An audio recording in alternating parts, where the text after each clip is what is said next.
de nøgte 6 minutter, jeg har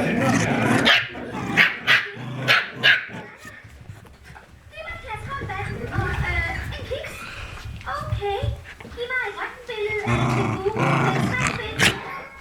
Nej, kænguru med 3 ben. Sådan det.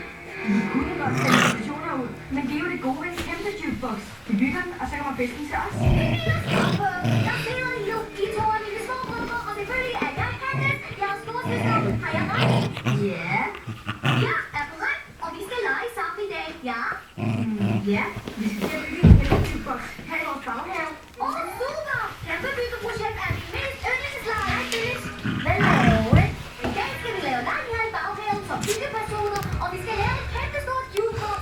Det er en meget glædelig måde at lave leg på, har jeg ret? Jeg er smuttet. Men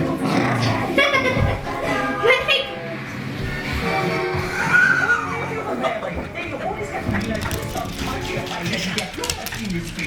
Og med ironisk mener jeg 100% kronisk. Og nu vi er ved klomaskiner.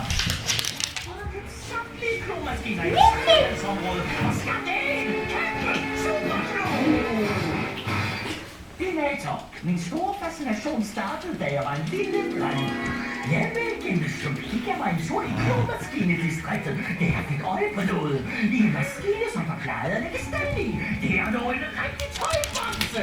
Heldigvis havde jeg mine loppeseng her, som jeg havde sparet sammen i 10 år.